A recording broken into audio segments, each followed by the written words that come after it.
ഇതിപ്പോൾ എന്താ ബോട്ടിൽ ഇങ്ങനെ കാണുന്നതെന്ന് വിചാരിക്കില്ലേ? ചിലർക്കൊക്കെ ഇത് കണ്ടാൽ മനസ്സിലാവുണ്ടാവും ഇതെന്താണെന്ന്. നമുക്കിതിപ്പം പാത്രത്തിലേക്ക് മാറ്റിയപ്പോൾ മനസ്സിലായോന്ന് അറിയില്ല. ഇത് മുരു ഇറച്ചിയാണ് കേട്ടോ, ഓയിസ്റ്റർ. നമുക്കിത് ഒന്ന് പൊരിച്ചെടുക്കാവേ.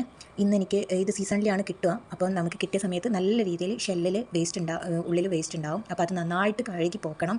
കട്ട് ചെയ്ത് മാറ്റുന്നതാണ് ഏറ്റവും ബെസ്റ്റ്. പിന്നെ കൂടാതെ ഷെല്ലിൻ്റെ പീസുകൾ ഉണ്ടാവാൻ ചാൻസ് ഉണ്ട്, അതും നല്ല രീതിയിൽ ക്ലിയർ ചെയ്ത് പോക്കണം.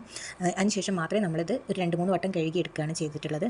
പിന്നെ കുറച്ച് വെളിച്ചെണ്ണ ഒഴിച്ച് അതിലേക്ക് ഞാൻ മഞ്ഞപ്പൊടിയും മുളക് പൊടിയും ഉപ്പും കുറച്ച് മാത്രം ചേർത്തിട്ടാണ് ആദ്യം ഇത് പൊരിക്കാൻ വെക്കുന്നത്. കാരണം എന്തുകൊണ്ടാണെന്ന് വെച്ചാൽ ഇതിൽ നല്ല പോലെ വെള്ളം ഉണ്ടാവും. മൊത്തം വാട്ടറും ഇറങ്ങിയതിന് ശേഷം നന്നായി വറ്റിച്ചതിന് ശേഷം മാത്രമേ ബാക്കി മസാല ചേർക്കാവൂ.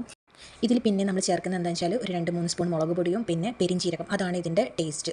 ഇത് മാത്രമേ ഫ്ലേവറായിട്ട് നമ്മൾ ചേർക്കുന്നുള്ളൂ, വേറെ ഒരു മസാലയും നമ്മളിതിലേക്ക് ചേർക്കുന്നേ ഇല്ല. പെരിഞ്ചീരകവും ഒരു 2-3 പിടി കുരുമുളകും പൊടിച്ചതും ചേർക്കുക. അത് എരിവിനനുസരിച്ചിട്ട് എല്ലാവരും ചേർക്കുക കേട്ടോ. ചിലപ്പം കുറേ ഓയിസ്റ്റർ കിട്ടുന്നുണ്ടെങ്കിൽ അതിനനുസരിച്ചിട്ട് എരിവ് വേണ്ടി വരുമല്ലോ. അപ്പോൾ അത് നോക്കിയിട്ട് ചേർക്കാം. അത് മാത്രമേ ഞാൻ ഇതിൽ ചേർത്തിട്ടുള്ളൂ. പിന്നെ ഉണക്കമുളകും സൂപ്പറാണ് കേട്ടോ.